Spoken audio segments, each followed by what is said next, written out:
Hello and happy Good Friday. This is Mr. Allen, 17745, bringing another video for you and telling you what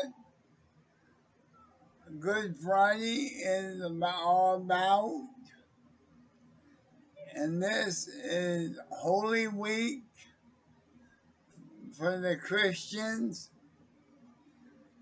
And remember yesterday I did the Monday, Thursday about the betrayal and the Lord's Supper. Today, and I told you to come back and watch the next video. The video on Good Friday. And I'm taking it from Luke 22, chapter 22, starting in verse 24. The apostles got into an argument. Before I go any further, I want to tell you, this is the New English Version, because I can read it the best. About which one of them was the greatest. So Jesus told them,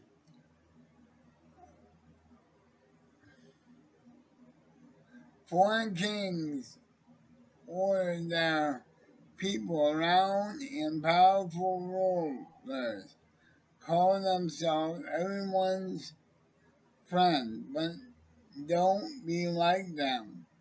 The most important one of you should be like the least important, and your leader should be like a servant.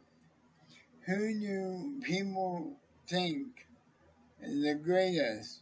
A person who is served or one who serves? Isn't it the one who is served? But I have been with you as a servant. You have stayed with me in all my trouble, so I will give you the right to rule as kings, just as my Father has given me the right to rule as a king. You will eat and drink with me in my kingdom, and you will sit on the throne, judge the 12 tribes of Israel.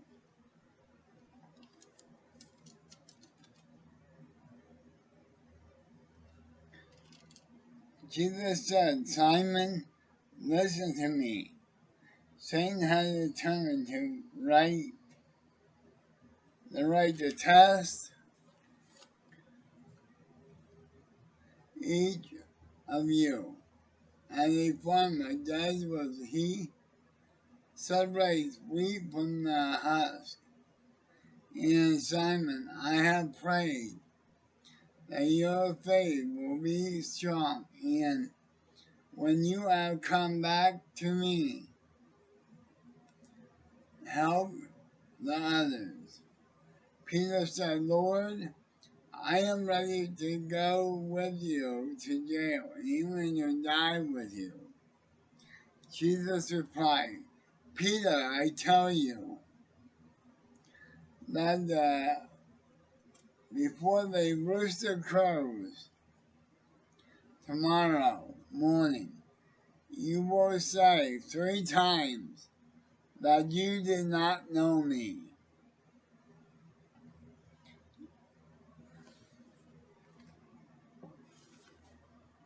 Sorry, I forgot a drink over there. I'll be right back until I get my drink.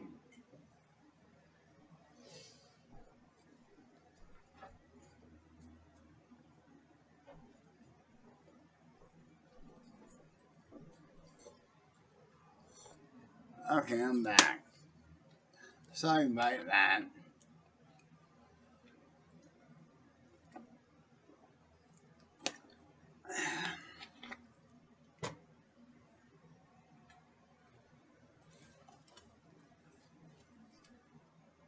And then in verse 35, Jesus said to his disciples, when I send you out with a money bag or a traveling bag or Santa, did you need anything? I know why now I can't read that good. I don't got the right glasses on. No, they answered. Jesus told them, but now you have a money bag. Take it with you. I will take a traveling bag. And if you don't have a sword, sell some of your clothes and buy one. Do this because the scripture says he was considered a criminal. This was written about me, and it will soon come true. The disciples said, Lord, here are 2 swords. Enough for that, Jesus replied. Enough of that, Jesus replied. The reason I'm going through everything after the Last Supper is because all of this is leading up to resurrection, to Good Friday.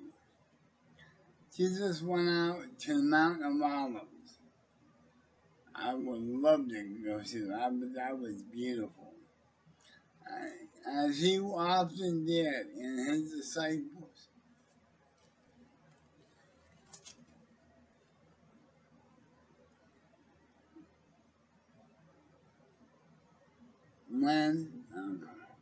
When they got there, he told them, pray that you won't be trusted.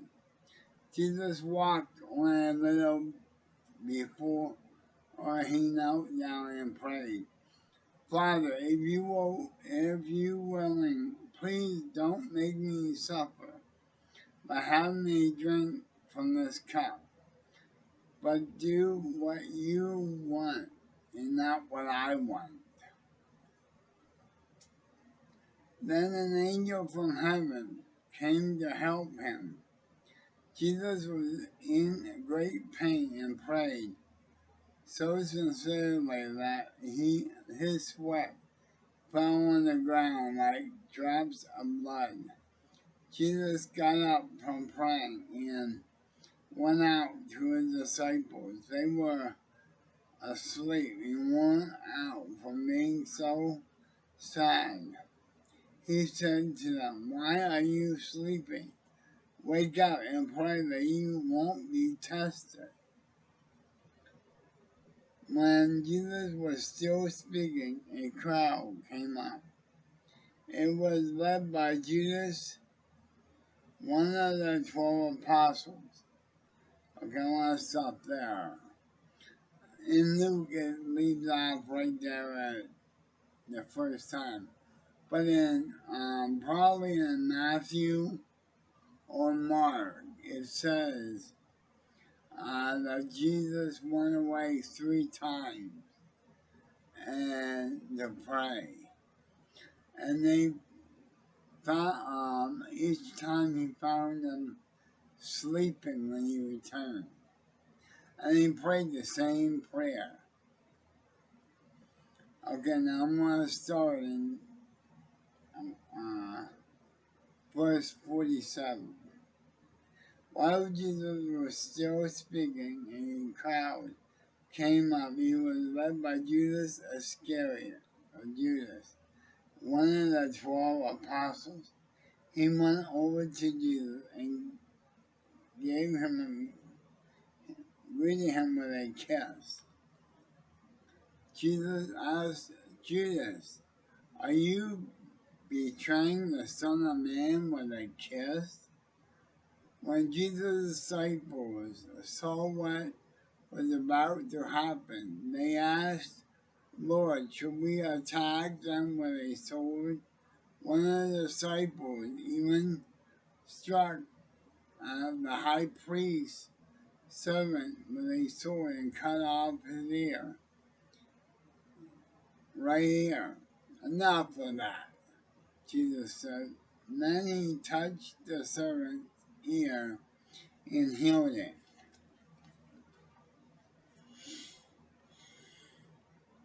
Jesus spoke to the chief priests, the temple police, and the leaders who had come to arrest him. He said, why do you come out with swords and clubs and treat me like a criminal? I was with you every day in the temple, and you did not arrest me.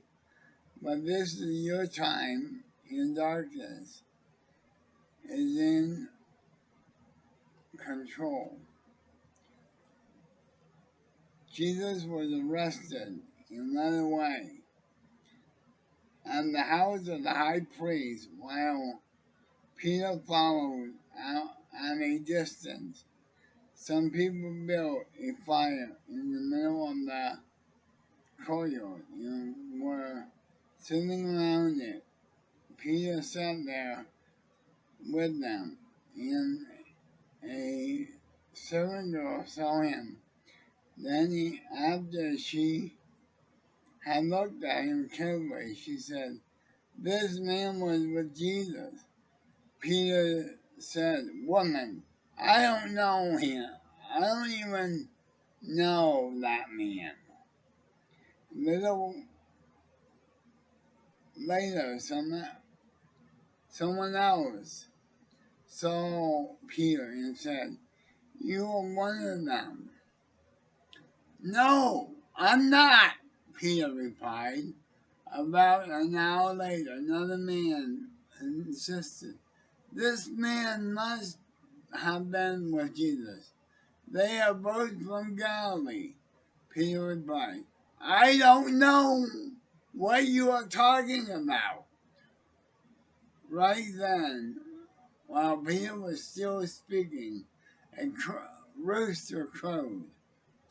The Lord turned and looked at Peter, and Peter remembered that the Lord had said, before a rooster crows tomorrow morning, you will say there 3 times that you didn't know me. Then Peter went out and cried hard. The men who guarded Jesus made fun of him and beat him. They put a blindfold on him and said, tell us who struck you. They kept on insulting Jesus in many ways.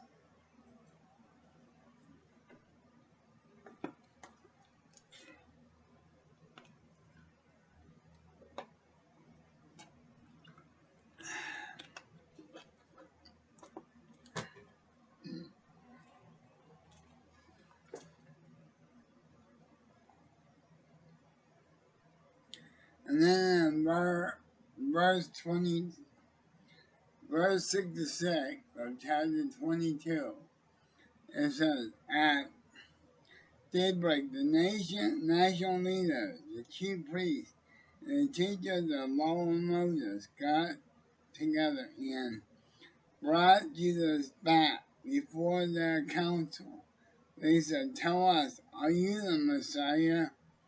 Jesus replied, if I say so, you won't believe me. And if I ask you a question, you won't answer. But from now on, the Son of Man will be seated at the right side of God All-Powerful. Then they asked, are you the Son of God? Jesus answered, you say I am. They replied, "Why do we need more witnesses?" He said it in himself. Okay, chapter 23. Pilate questions Jesus. Everyone in the council got up, led Jesus off to Pilate. They had started accusing him and said, "We caught this man trying to get our people to riot and to stop paying taxes to the emperor." He also claimed that he is the Messiah, our king. Pilate asked Jesus, "Are you the king of the Jews?" "Those are your words," Jesus answered. Pilate told the chief priests and the crowd, "I don't find him guilty of anything," but they all kept on saying, "He has been teaching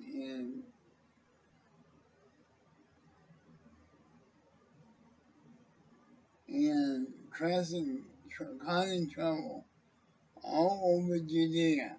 And he started in Galilee, and now he has come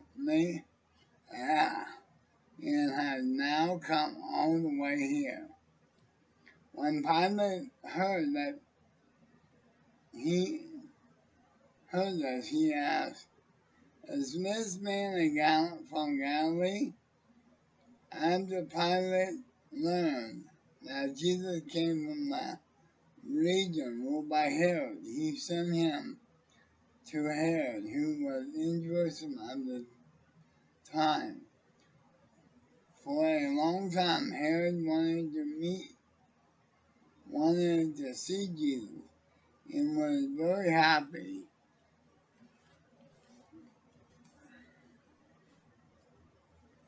because he finally had a chance.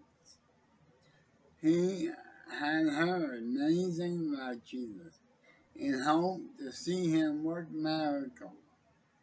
Herod asked him a lot of questions, but Jesus did not answer. Then the chief priests and the teachers of the law of Moses stood up and accused him of all kinds of bad things.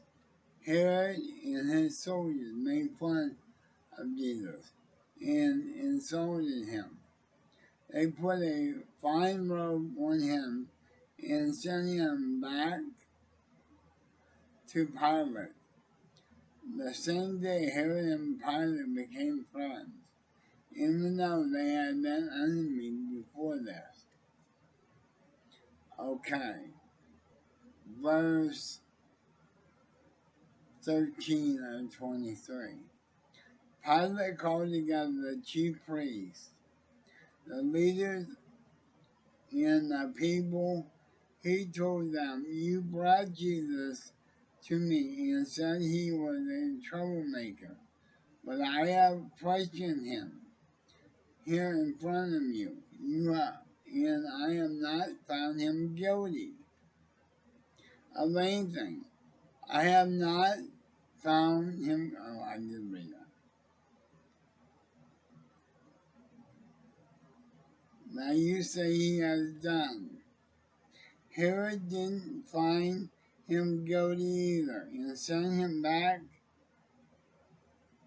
to back. This man doesn't deserve to be put to death. I would just have him beaten with a whip and set him free. But the whole crowd shouted, "Kill Jesus! Give us Barabbas!"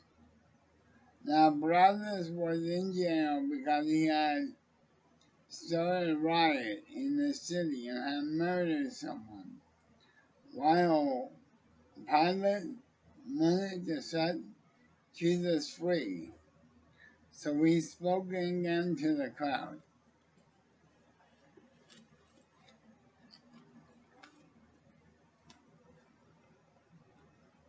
But they come on shouting, "Nail him to a cross! nail him to a cross. Pilate spoke to them a third time. But what crime has he done? I'm not found him guilty of anything for which he should be put to death. I will have him beaten with a whip and set free. The people kept on shouting as loud as they could for Jesus to be put to death. Finally, Pilate gave in. He freed the man who had been in jail for rioting and murder because he was the one the crowd wanted to be set free. Then Pilate handed Jesus over for them to do what they wanted him.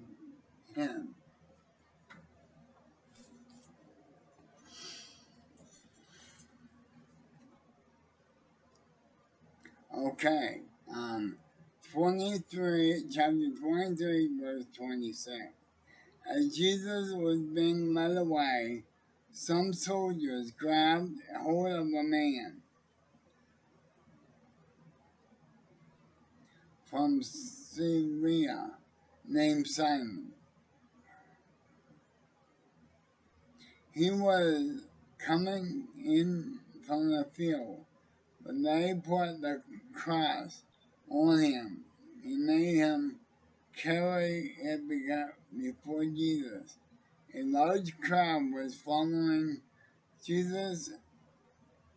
In the crowd, a lot of women were crying and weeping for him. Jesus turned to the woman and said, "Woman of Jerusalem, don't cry for me. Cry for yourself and for your children." Someday people will say, women who never had children are really fortunate. At that time, everyone will say to the mountain, fall on us. They will say to the hill, hide us. And this can happen when the wood is green. What do you think will happen when it is dying? Two criminals were led out to be put to death with Jesus. When the soldiers came to the place called the Skulls, or Golgotha, and if you're reading a New NIV or a New King James, it's Golgotha. They nailed Jesus to a cross. They nailed the two criminals to crosses, one on each side. Jesus said, "Father, forgive them, these people. They don't know what they do." While the crowd stood there watching, Jesus,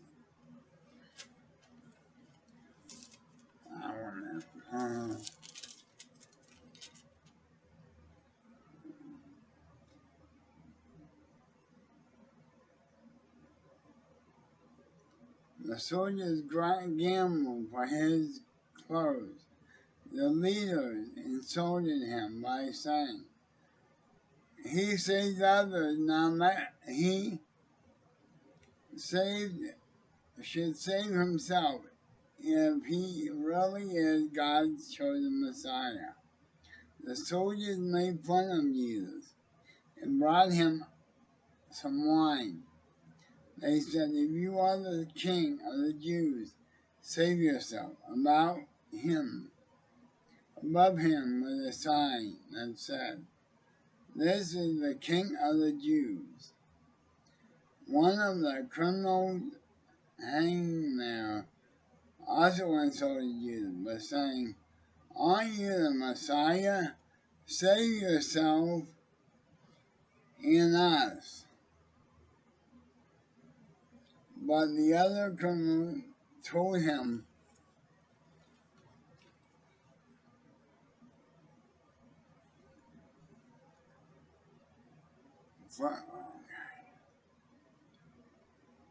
first one off, "Don't you fear God? Aren't you getting the same punishment as this man? We got what was coming to us, but he didn't do anything wrong." Then he said to Jesus, "Remember me when you come into power." Jesus replied, "I promise you, today you will be with me in paradise." Verse 44.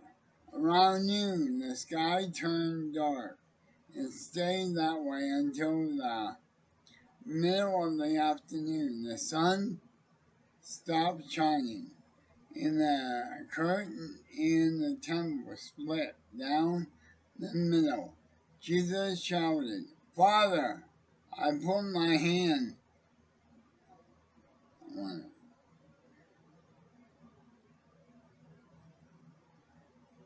I lost my place.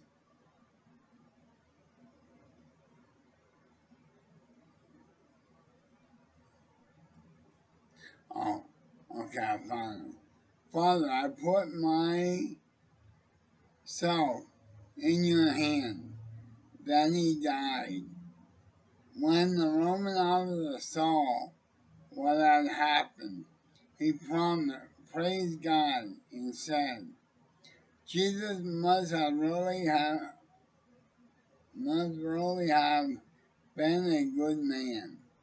A crowd had gathered to see the terrible,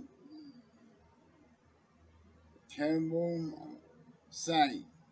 And after they had seen it, they felt heartbroken and went home. All of Jesus' close friends and the woman who had come with him from Galilee stood at a distance and watched.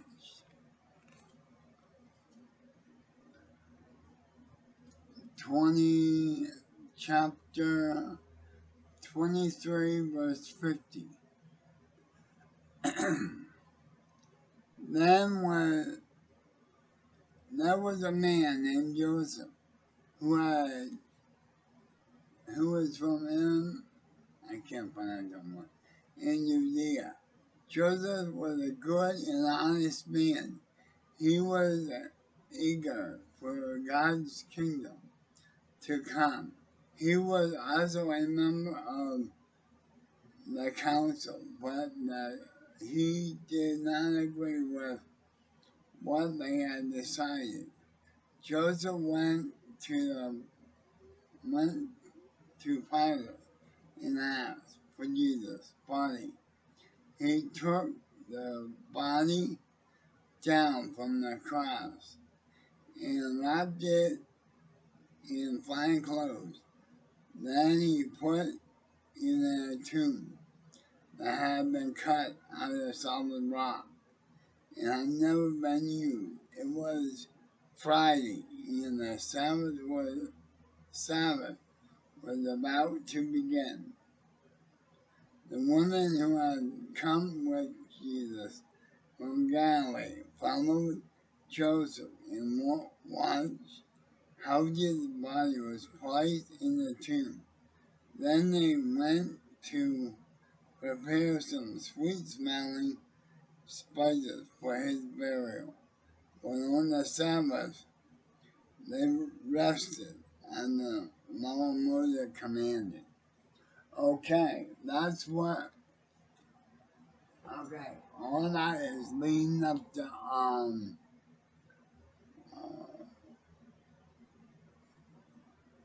Good Friday when Jesus was betrayed.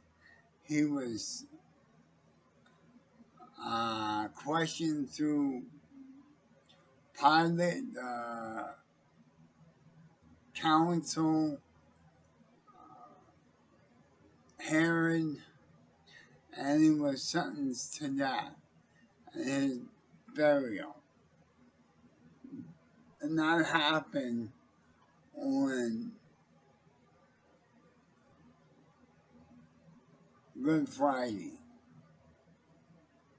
Okay, don't forget my other two videos. One is both of them are going to be on Sunday. One is He Has Risen, which I will have music there. And the one song I'm trying to find to play, the pastor sang it with a drama. And let me tell you, you will have tears running down your eyes because I always get almost cry when I hear it. Yeah, but it was better coming from the pastor. Because the pastor put all of his feeling into it and everything. And the other one is, I'm going to play it Up From the Grave He Arose. And I might sing that one with the song. That's what I'm going to do in the living room. That's why I'm not in my prayer room. And I'm out here in the living room with my big computer. And also on Easter, I'm going to do a video for my budget. It's, I went shopping. And I got how much I paid for everything. And I'm going to tell you how much I spent for for Easter. And I'll do a video of after I make all the food. And there'll only be 4 of us. And that. Okay, I'll see. Please tune in on Resurrection Sunday. Bye.